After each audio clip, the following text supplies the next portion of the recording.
advantage of it. Missouri. Yeah, I mean, I think recruiting comes down to selling what you've done in the past and what you believe you can do in the future. And anytime you can give a current demonstration of what you've done in the past and how you believe that will tie into somebody's future, I think it's always a positive thing.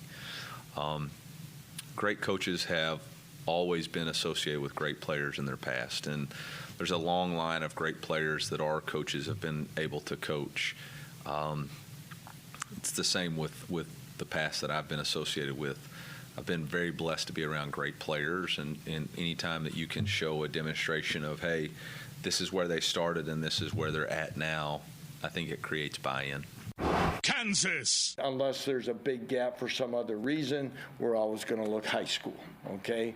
You know, somebody told me, a wise man who has access to information said there's over 5,000 college football players of all levels in the portal, okay, which is mind-blowing.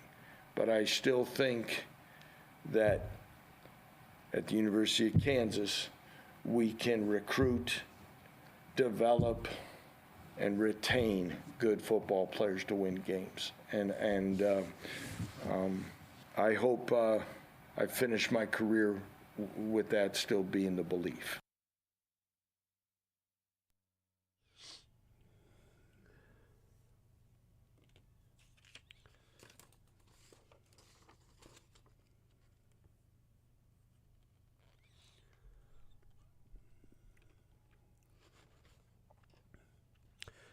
Good morning, Kansas City. Welcome to the Border Patrol for this Thursday, December 21st. Boy, Christmas Day is creeping closer and closer. Stephen St. John is on his holiday vacation. So you've got me and you got Pounders. Jake Gutierrez running the show this morning. Good morning, Jake. How are you? Morning to you. Morning to you. And we've got Laser the intern, right? Laser the intern is here contemplating where I will send him for breakfast today. Yeah. Think hard, young fellow. He said, I said, what do you feel like? He said, bacon and eggs. Oh, there you go. It's a good standard breakfast answer. So we'll think about where he will go to get us bacon and eggs. It's a vital part of the internship in the mornings. Right? I mean, I literally, that was probably the biggest thing I did when I was an intern here. Well, who did you intern for? Well, I interned for Whitlock and Steven first. And then So a lot of breakfast. Every day. Yeah. We had a deal with a deli place that used to be across the street. Yeah. And every morning, I'd go around the office and take everybody's order. Like all the Crunch Time guys. Yeah. Yep. Lebo. Yep. KK, if you need.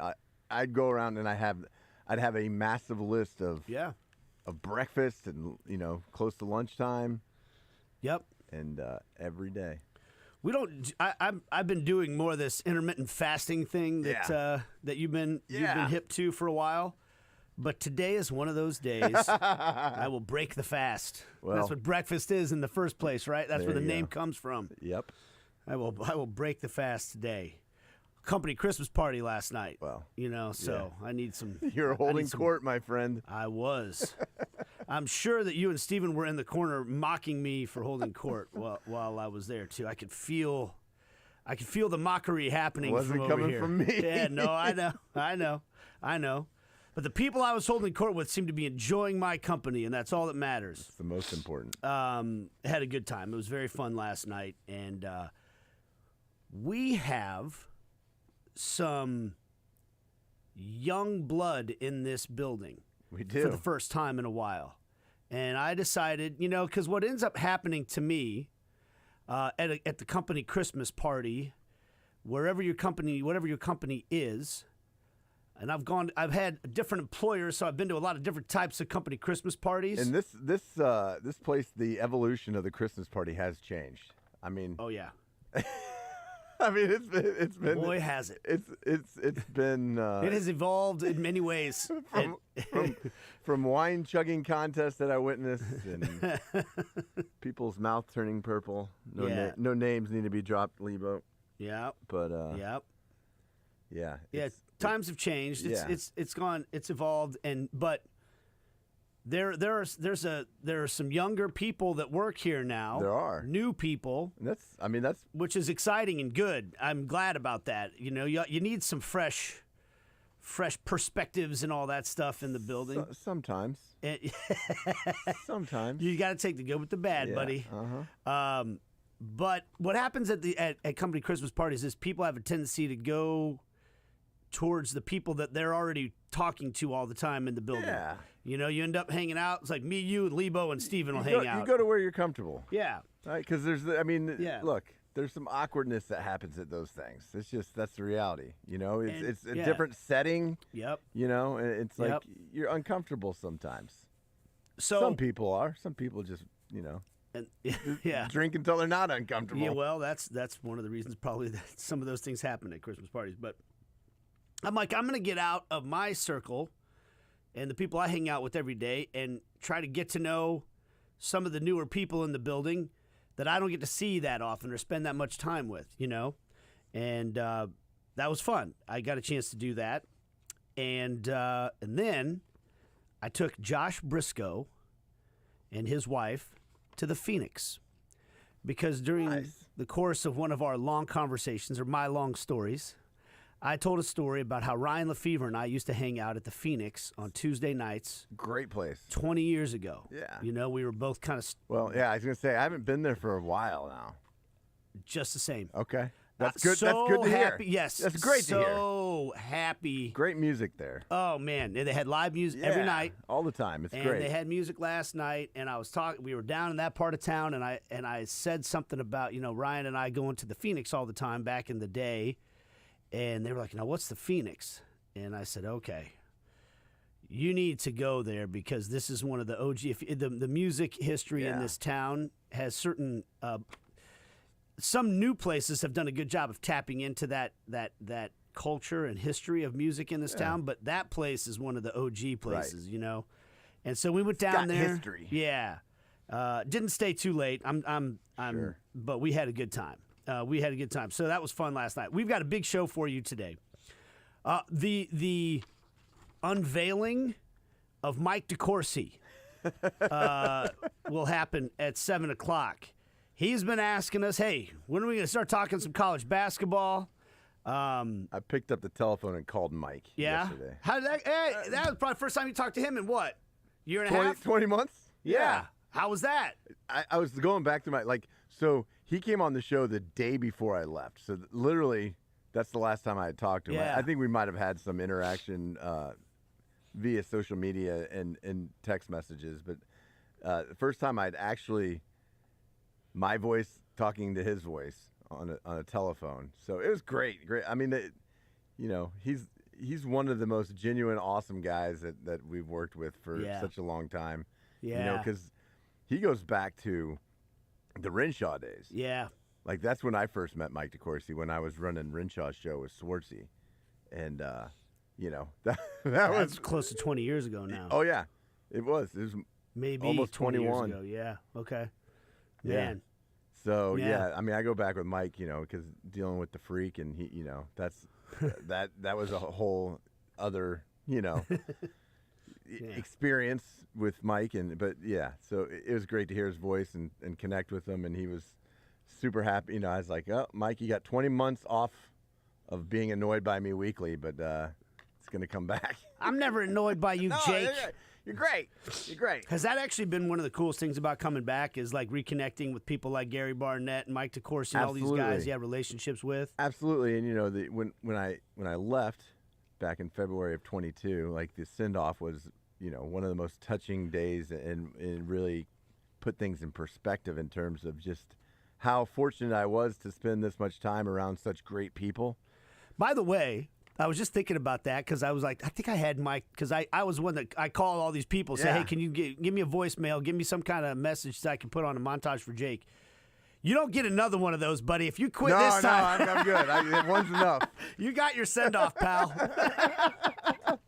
It's more than enough.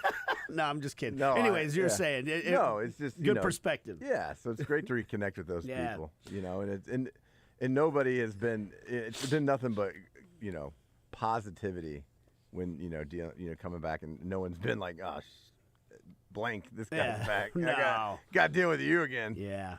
So no, it's awesome. All right, so Mike DeCourcy at 7 o'clock. He texted me a couple weeks ago at least. Hey, we gonna start talking college basketball. What's going on here? I'm like, well, Steven doesn't really care because his Tigers aren't ranked in the top 25 in basketball, but they are in football, so it's football season still. that loss to Seton Hall just got better, though. Yeah. Big upset last night. Seton Hall knocks off UConn. There was some big, I mean, there's a lot to talk about we'll with get Mike, into that right? with Mike, Yeah, I mean, for sure. And look, Missouri's still a good team. Steven, I'm half kidding. Steven's so caught up in what's been an incredible football season for Missouri, and we're all caught up in the Chiefs and all because, that. Because there's warts on the Chiefs, so there's stuff to talk about. Yeah. Usually it's just like, okay, Chiefs are kicking everybody's ass. Chiefs won again, right? Yeah. So there's things that we dig into with the Chiefs, and it's just and Missouri's had an unbelievable. Well, it's believable because it happened. They've had an outstanding, off season, so to speak, with the portal and recruiting. And in Kansas, all three schools in bowl games. So there's been a lot of college football to talk about at this point in time in the year, and that hasn't always been the case, or most usually isn't the case. So, you're right. We're going to start diving into it because we got conference play right around the corner. Yep. The turn of the calendar pretty much is what signifies that. Couple of tough losses for Big 12 last night. Oklahoma falls to North Carolina. Saw that coming. Baylor falls to Duke. So we can talk about all that with Mike DeCourcy. 7:30, Adam Kaplan, another one of our old friends that will be talking NFL with us. And then Dieter and Sherm. Are they in studio this time around? Yeah. They're coming to the studio. All right. I'm going to have to eat some crow with Dieter. About the UFC thing? Yeah. Yeah. I'm sure he'll be gracious about it. No, I've learned that he wasn't gracious. I mean, because we had our own text going back and forth, him and I. Yeah, so No, I think, our personalities are similar to some level. Yeah, in terms of our arrogance. This could be. Yeah, confidence is. Yeah, say it with confidence. I think is something you guys both believe in. We got an angry email from a listener who did not like the way that Dieter was talking to you last week. But I thought Jake can handle it. Jake knows how to handle himself. And then we go to school with Jesse Newell at 9 o'clock. So great lineup. Yeah, big lineup, a lot of guests. We have sound from all three schools, KU, K-State, Missouri, after a big signing day for all three schools, right? So there's kind of things to talk about with each one of these schools. Thought I'd play a little bit of this sound from the coaches right now, as Steven said, as Jake said, we've had all three schools relevant in football all of a sudden at the same time. So there's I think more interest collectively from everybody involved. The transfer portal adds to, I think, maybe some of the drama around signing day too, because your signing day is affected by how many kids are coming and going in the transfer portal. So let's hear from Chris Kleiman first. So they've done a really good job in the state of Kansas, right? Like that's one of the big things that Chris Kleiman's really done. 4 of the 8 players from Kansas. And Chris Kleiman talks about how important that is for his program.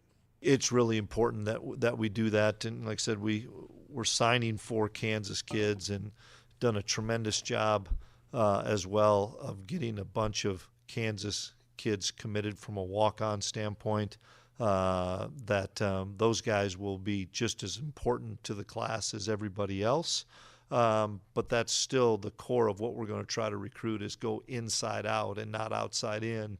And that's why we've had the success is the Hayden Gillums that come in here and walk on and earn a scholarship and all the other kids like that Austin Moore that grew up wanting to be Wildcats, giving them the opportunity, and then those guys taking advantage of it.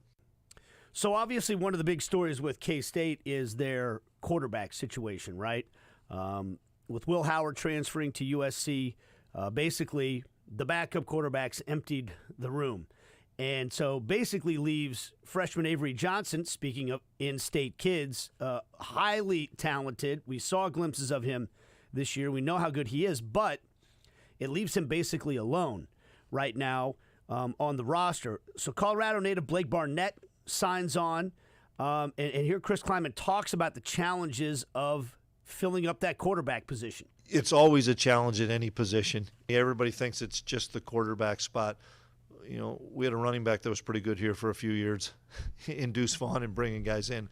But you have to keep bringing people in, A, for competition, and B, to continue to have your depth built up there. And, you know, you take the quarterback position, it's very rarely that you get through a whole season with one. You know, you knock on wood that you can, but it doesn't always happen. And so, you know, we're excited about Blake. And Blake was somebody that we had targeted for an awful long time. And we're excited for him to sign and come in here early. All you have to do is look down the road of what Kansas has gone through the last couple of years to feel what he's saying there about the depth. But how hard is it to keep depth when kids now like, hey, I'm not the starter. Transfer portal, see ya, going somewhere else. That makes it really hard to keep depth at that position. One thing we know, Chris Kleiman can get quarterbacks and he can coach them. There's guys in the NFL from his previous stop. There's guys in the NFL from his time at Kansas State. So we'll see. I think it's going to be interesting to see how Avery Johnson looks in this bowl game, right? Like that's going to be one of the big stories as well. One of the offensive linemen Chris Kleiman signed is the younger brother of Will Howard. I think that is very interesting. Here, Kleiman talks about Ryan Howard. You know, Ryan's on his own journey, and that's what I've appreciated about Ryan through this entire process, even coming here in the summer when he came on his official visit of Ryan, this is your journey. This is your story, and you've got to write your own story, and we're not recruiting you because of your brother. We're recruiting you because of Ryan. I think that was the most important thing from the start to sell on him. And he has loved K-State since the first time he came here and had a lunch with President Myers when he was in about 8th grade, that it was the right fit for him. And it's so cool to watch these offensive linemen that we have signed. Man, they're best of friends already, and they've really helped each other stay committed and stay together. And he's got a tremendous relationship with Coach Riley. All right, let's move on to the Kansas Jayhawks, who, by certain recruiting services anyway, signed a top 50 recruiting class, and in several different ways. Best, most highly ranked recruit ever, most 4 stars they've ever had. And the big storyline to me with KU has been just retention. Period. We had, the last time we had Lance Leipold on this show, he said the number one priority is trying to keep this roster intact that they have as much as possible. And so far, I think it's 3 kids have hit the transfer portal from the team, one being a prominent player. And I think when you're Kansas and all of a sudden you've been bad forever and you're good and you have some playmakers out on the field, your immediate reaction is they'll be able to hold on to these guys, especially with the transfer portal. Is some big money school going to come in, swoop in, and take these kids away? Are some of these kids going to go pro? You know, that's a choice. We've heard, you know, the corners, in particular, Mello Dotson, Kobe Bryant, you know, are they going to hit the draft? And then when it comes to your recruits, can you hold on to them? You know, because all of a sudden, when you look like a good team, other coaches start going, hey, maybe we should be looking at those kids. And if you're in on early on some kids and then they go have a great senior year, then a big school comes in and goes, hey, man, maybe we can poach this kid. So retention has been a lot of the energy, I think, at Kansas has been holding on to guys. Lance Leipold here talks about how he kept this class together through the recruiting process. I know how we didn't do it. I think what I did was just, again, the relationship from the time it went, to continue conversations, the understanding, the transparency, the genuineness, all the things we've talked about that we've been about. There wasn't something different, even though the game's changed, that is done with with guys. So, again, I think we've mentioned some of these guys, but all our guys in different areas that have worked hard. And it's got to be easier to recruit guys and hold on to guys when you have a good product. You know, they're selling out games. So now you got recruits coming to an actual filled stadium. They're renovating the stadium, and the team's good. And I have to say, I think this stuff matters. That team's entertaining. They're fun to watch. On offense, they're creative. They throw things at you that they make big plays. They look like they're having fun. They're having fun. The wide receivers make big plays. The running backs make big plays. They're creative. And then on defense, they got guys that scooping scores, pick sixes. They're not the greatest defense in the world, but they're fun to watch. Big plays happen. And that's got to help a little bit. Here, Lance Leipold says that just having some wins has been making it easier to recruit. Let's face it, there's a lot about this conference that other than some of the guys that were here that first year, we went into this thing pretty blind, okay? We can say it now, okay? I mean, you got an idea, but you don't have the full idea week in and week out till you start playing everybody. Just like we had no idea what our facility deficit was until we pulled up to Iowa State, okay? You think you know, but you don't know. And same thing goes with our personnel. And I think there are some things that have been modified in what we want to look at and take, I think, is the other part you may be alluding to that has evolved. And I think part of it is now with a little bit of success, it allows us to get in some conversations on guys that we never would have been able to with another 2-10 season. So they get on some guys. One of the players that Steven asked me about yesterday that I'm most excited about is this quarterback Isaiah Marshall out of the state of Michigan Player of the Year. I don't get as into recruiting as a lot of people, and a lot of it is because we don't know who's going to turn out to be good. Yes, more often the 5-star guys turn out to be better than the 2-star guys. Especially in my life as a Kansas fan, the best players I've seen there were guys that were not really talked about much when they came in. Aqib Talib was a 2-star recruit. Chris Harris Jr. was a 2-star recruit. Todd Reesing, I was excited about Todd Reesing because I watched footage. Reese, man. If you can find that drop, really talking. I remember watching video of Todd Reesing thinking, holy cow. This dude is doing crazy things at the high school level. But you wondered, he's not very big. Can it really translate? I'm always skeptical of watching the highlight footage of a high school player. You can make a good athlete look like a great player by showing his best plays. What does he look like if you watch all the games? What's he going to look like when he gets to the next level? But all that being said, watching Isaiah Marshall's footage through the course of the year made me go, that guy looks like he'd play in the KU offensive system really, really well. He looks like a leader. He looks like he can make plays with his legs and with his arm. I'm very excited about him, but we will see. Here Lance Leipold says he hopes he has his next QB in this Michigan product, Isaiah Marshall. I think he plays a little bit like Jalen. I think people can see that if they watch some of his highlights and things. But it's funny because I was there about 10 days ago or whatever it was. I was there spending time and talking with his uncles, his head coach, his dad. But even the other coaches that are there, they talk about his demeanor, his composure. And even as we're talking, everybody's patting him on the back about everything he's done, and he just stays so consistent. And it's really neat, He's not in some of the extra stuff, and he's humble, but he's highly competitive and all those things. And then it was interesting for when he came here the first time, he talked about how much he liked it, and his family. Then somebody else from his family came the next time, and he was starting to feel, and he has stayed true to that, and he's found a place that was a great fit for him, not just on the field, offense and schematically, but in every way, shape, and form. I love hearing Lance Leipold talk about all the stuff you can't see on a highlight footage. The consistency, the mentality. That's a lot of times I think what separates the kid that looks great on the highlight film from the kid that actually plays well in college, and I hope that's what Kansas has there at the quarterback position. I feel optimistic that they're going to actually be able to have some quarterbacks now after what's happened the last couple of years. All right, on to Missouri. Boy, Eli Drinkwitz is on a roll, man. It's crazy to think that there was talk of him possibly being on the hot seat going into the K-State game this year. I mean, he didn't win this K-State game because it has been all going Eli Drinkwitz's way on the field and in recruiting, in the transfer portal.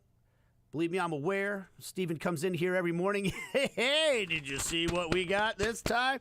So he's very fired up. Eli Drinkwitz says this time of year, though, isn't for everybody. Thank God for caffeine and private planes. I think there was a day last week within a 48-hour period, or I guess it would be a 36-hour period. I had 8 in-home visits or 8 visits out. Not all of them were in their homes, but coffees, lunch, schools, all the way from, a couple in Atlanta down to see Elias to Fort Lauderdale, back up to some other places that I can't speak on just yet. But, it's been busy. Busy indeed, both on the transfer portal side and on the recruiting side from Missouri. Eli Drinkwitz was asked what else the Tigers need to add this offseason. Yeah, we still have a few positions of need moving forward.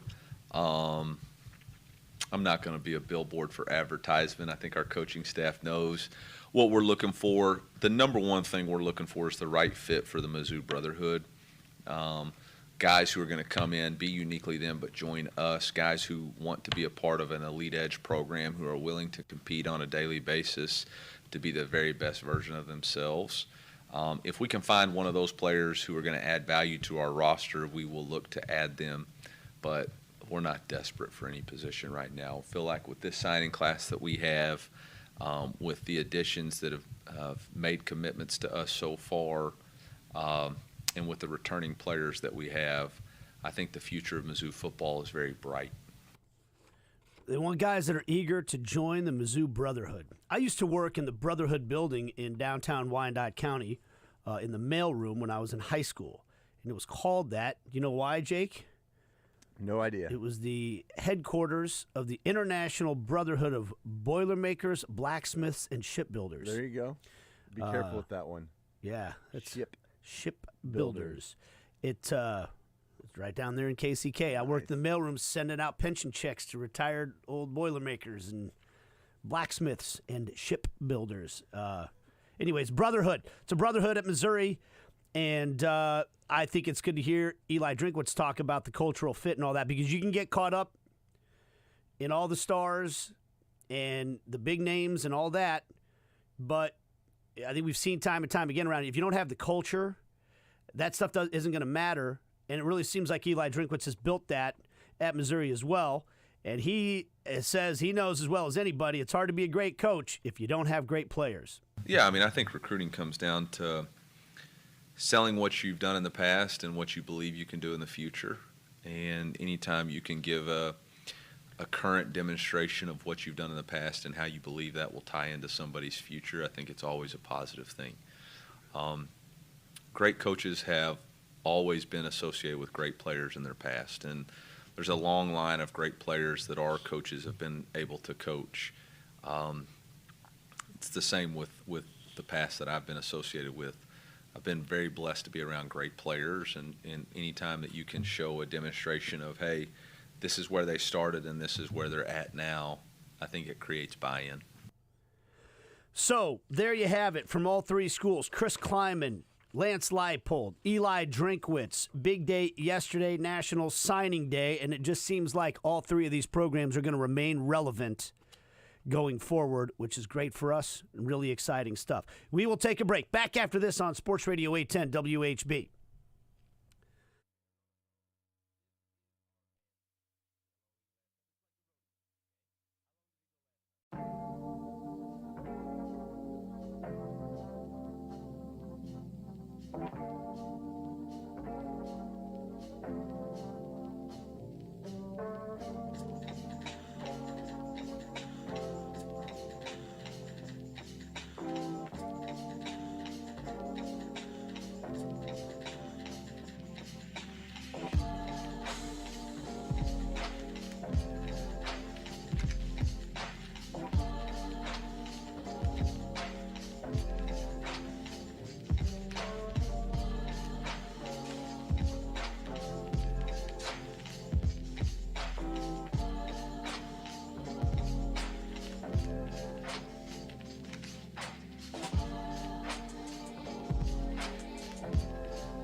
It's good to have you back, Jake. We got to see Marco last night for a while. That was good. Yeah. He seems happy. Yeah, he's doing good. All right. Jake and I were talking. All right, what are we going to talk about today, right? Chiefs didn't speak yesterday. Going down Chiefs some were always topics. the number one topic in town. We spent the first segment talking about the letter of intent day with all the colleges. Has anybody got wide receiver fatigue yet? You know, we're tired of talking about the wide receivers, tired of piling on. I actually got a text or a tweet from somebody that hurt me a little bit the other day, you know, accusing us of piling on Kadarius Toney. And the guy said, sadly, I guess that's your job, you know. And I thought, you know what, man, that's not what I want that's not my job. Right. I don't want my job to be to pile on people. And look, piling on is an opinion, and that's your perspective. And I don't feel like we're ever like, hey guys, let's really take a dump on these guys. Like it's like, hey, this is what people are talking about. Yeah. These are issues. This is why the team's losing games. We all see it. We can see the quarterbacks mad. We watch the games. We sit here and we talk about it. What I would prefer us to be is the guys that sit around at the corner of the bar talking about what they saw at the game and what they think about all this stuff. You know, that's all we're doing. And it's on everybody's mind. But I thought let's take a little different angle on this, because we do this from time to time where we go back in hindsight and look at, all right, did the Chiefs make a good move here, a good move there? And the one that's the easiest, because it's not always easy to play the hypothetical on who they should have drafted. You know, you can. I never like when you cherry pick. Well, they could have had this guy. He went a complete round later. Well, so could everybody else. And you know, so you can cherry pick. I will say, if we're talking about this, I said Chiefs needed to draft Fletcher Cox when they took Don Terry Poe. Yep. And Fletcher Cox went right after Don Terry Poe. And that's not cherry picking. no, that's literally one pick after at the same position. Yeah. The Chiefs could have taken Fletcher Cox. Yeah. So, yeah. And granted, they probably don't draft Chris Jones if they took him, but there are times, right? There are times when you can look at it and go, okay, well, this is pretty clearly the decision they had to make. And so that 2022 draft class, when the Chiefs, we knew they were going to try to get a wide receiver, right? And there was a run on wide receivers right at the time the Chiefs were picking. Okay, they were going to pick 50th. They traded down with the New England Patriots, and then the run on wide receivers immediately began. The Patriots took Tyquan Thornton. Nebraska, then the Eagles took an offensive lineman, but then the Steelers took George Pickens. The Colts took Alec Pierce, and then the Chiefs took Sky Moore. So it's easy to look at and go, well, if the Chiefs hadn't traded out of that pick, they could have gotten any one of those guys, right? They decided Sky Moore was their guy. They traded down. They got another draft pick, and now we're always going to compare those four wide receivers because they went boom, boom, boom, boom, boom, right? Steven has brought up the George Pickens thing a lot because he was on the record. I like George Pickens. This guy can play. And George Pickens has put up some numbers. Last year, 801 yards receiving, 4 touchdowns. This year, he's got 814 yards and 3 touchdowns, right? And you look at it, and Steven, every time Steven brings it up, he does say, now I know there were some red flags there.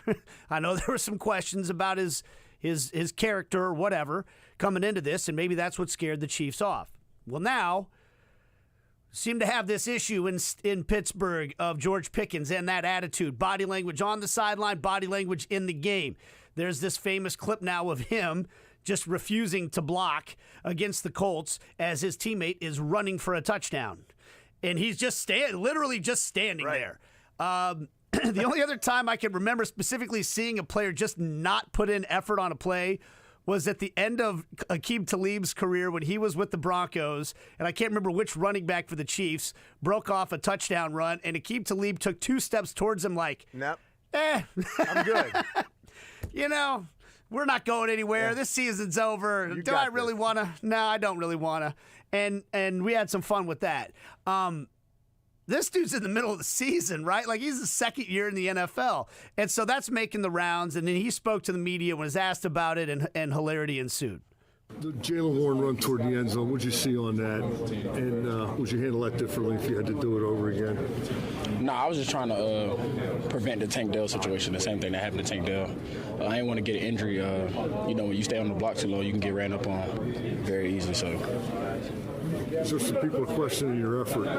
Yeah, all the people that's questioning my effort, down play football, they do what y'all do. And what kind of conversations you had with some of the offensive guys on this unit, leaders and such, and just the way you need to approach from your standpoint? Like I said, everybody that got opinions are all media surface guys. None of them play football. George, does it upset you when you hear that stuff? Nah, not really, because like I said, once again, it's media surface guys who ain't never played the game. They got a job in doing media. They'll never be, you see what I mean? They're never going to be in the NFL. They're just media guys. I remember at the end of last year, you said you worked hard to overcome whatever these preconceived notions were about you coming out. You feel you still have to do that? Are you still fighting that? I just feel like the reason I would be, like you're saying, would be still fighting it, because it's a lot of guys that's not playing the ball, not playing the game of football. That's just media guys having an opinion. What do you think of that, Jake? I mean, that's pretty easy cop-out, but, I mean, he's right at some point. Like, most of those guys in the locker room covering the game haven't played the football at that high a level. Mm-hmm. So, I mean, you're right, but what? Just because of that they haven't seen enough football to analyze it? Like, that disqualifies their analyzation of football? Analysis. I like that word, analyzation, though. We can, that could go some ways. It's a word, right? I don't know. Maybe we just made it one. Now. Analysis, analyzation, So, I mean, be careful how you spell that. Look, he's deflecting from, I'm curious to see, what do his coaches think of that? Like, in the film room, what, I never played a snap or tackle football past 8th grade. There's no way that Mike Tomlin likes that effort. Right. There cannot be.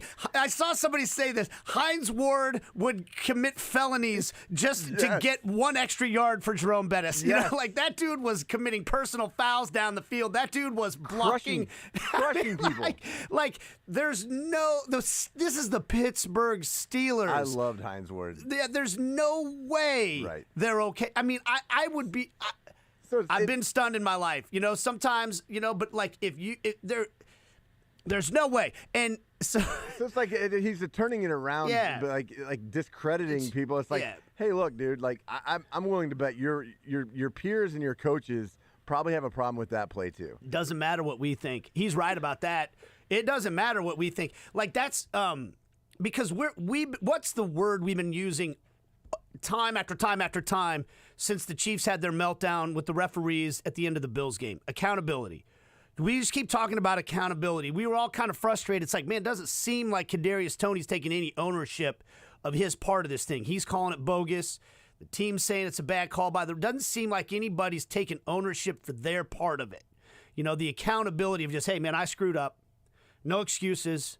Maybe I caught a bad break. Doesn't matter. I could have done something differently. It's on me. I think that's what a lot of people were hoping to hear, right? This dude's just like, didn't want to get hurt. Didn't want to get hurt. Somebody else got hurt doing this, so I didn't keep my block going. And then it'd say, would you do it any differently? No, because the only people that are criticizing me for it are people like you that I don't need to be concerned with your opinions. I mean, and then that part of it, yeah, sure, you're right, man.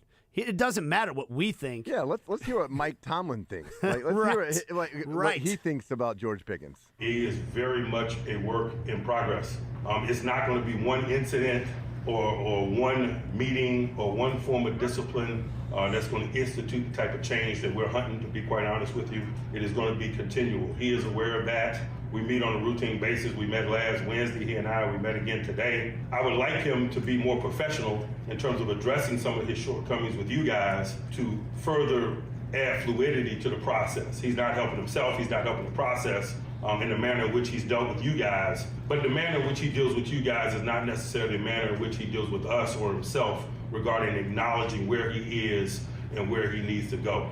God, I love Mike Tomlin. great. Everything. Yeah. Everything about that. Really what matters the most is the way he addresses it with his team. Yeah. Right? If he takes accountability in front of his teammates and his coach and what they think does matter, that's who he should be concerned with. What his coach thinks of him, what his teammates think of him. Most important. But what Mike Tomlin's pointing out is you can make the process a little easy on yourself if you just go, yeah, you know what, man, I've talked about it with my teammates. I should do better. Period. Those guys stop asking you questions. People stop blasting you as much. They think you're taking accountability for your actions instead of being defensive about it and saying that you didn't do anything wrong. And look, this guy's a 22-year-old kid. Yep. I mean, he's a man. He's a grown man. He's 22 years. But like, if I was held accountable for the stuff I was doing at 22, you go talk to my college soccer coach. Right. Yeah, at 22. Right. A senior in college, I was not very accountable for most of my actions. Right. And so, I mean, I cut him a little slack, but he's a work in progress. You're a as Tomlin professional, says. though. Yeah. You're a professional. Yep. It's tiresome to hear those things, but also it's like he's not a veteran guy blasting the media. Like, it's a nice discussion, but to your point, like Tomlin, like the fact that anybody in Pittsburgh or around that organization would think about moving off of him, like, wow. Like, because you've read reports. Oh yeah. It's like you're not going to do better than that guy. You're not going to do better than that And the guy. thing is, the Steelers are the one organization in the NFL that keep their coaches through thick and thin, and they almost always get rewarded for it. Yep. It almost always comes around to pay off for them. And clearly this dude didn't forget how to coach. He just doesn't have a quarterback right now. Is that his fault? I don't know.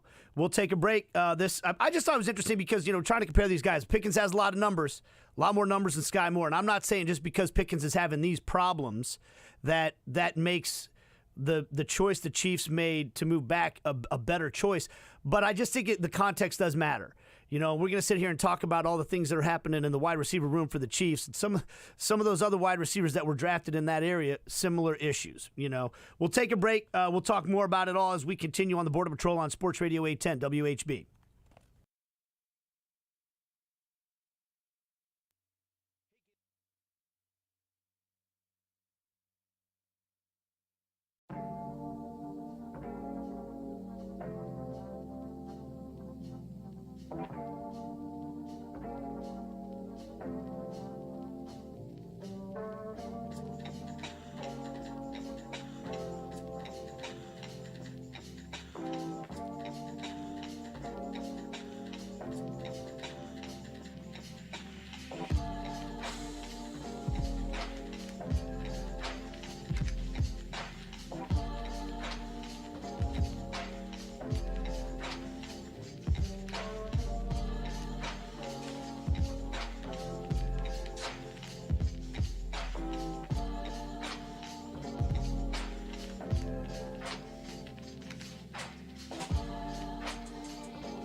cities where there are NFL stadiums to those NFL venues when Lionel Messi comes.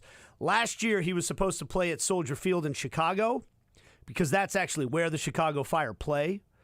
They get 10,000 fans maybe in that big stadium. They close the upper bowl. Seattle Sounders play at Lumen Field, same place the Seahawks play. They get 30, 40, 50,000 fans there. So depending on the game, they open the upper bowl, but they always have the bottom bowl filled. The Chicago Fire were going to make more money off the Messi game last year than all the rest of their games combined for the season. I just wonder. I don't know. I don't have any, but should they put that game at Arrowhead? Some people are saying no. This is a chance to put Major League Soccer on the global map, and let's let them see the stadiums. Let them see what Children's Mercy Park looks like when it's full and rocking and all that stuff.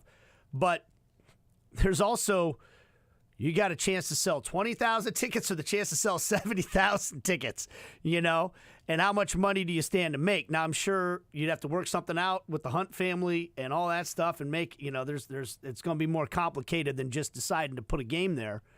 But I think that I don't know where I really stand on that. Yeah, I was just going to ask you. I guess great for Kansas City, put it in Arrowhead, but I also think, if I'm going to that game, I'd much rather watch it at Children's Mercy. What if you have to pay 10 times the ticket price? If there's 70,000 seats, you should probably be able to get a ticket at a relatively reasonable price, right? If there's only 20,000 tickets, can you imagine what the secondary market is going to be on that game? Good luck. So yeah, I don't know. I don't really know. That's a lot to process. I didn't even know that was a discussion. I saw it come out yesterday, obviously. Yeah. And, I was like, wow. I just wonder. Like I said, I don't have any inside information. I don't know what the discussions would be like. But there's a part of me that thinks, just from the standpoint, like I got to watch him play twice in person last year because of Steven. I was down in Fort Lauderdale all the time. That's where Miami's stadium is right now. It's actually in Fort Lauderdale. And he's like, you're going to be there in the same city. You keep talking about this is the biggest thing in MLS history, and you're not going to go. So I went.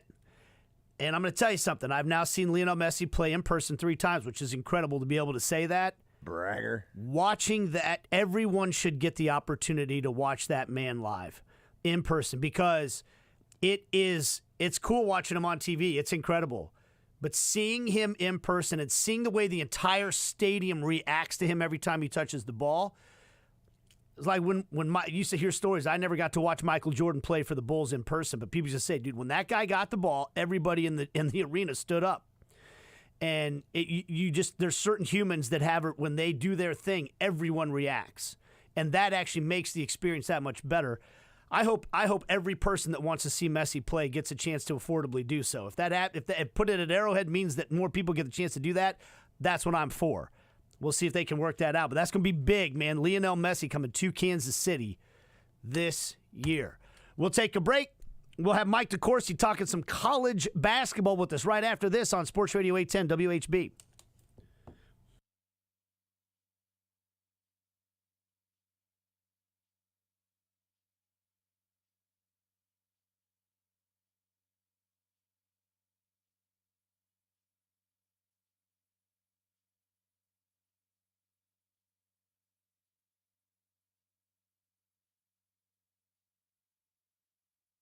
Hey, Kansas City, Stephen St. John here for DraftKings Sportsbook.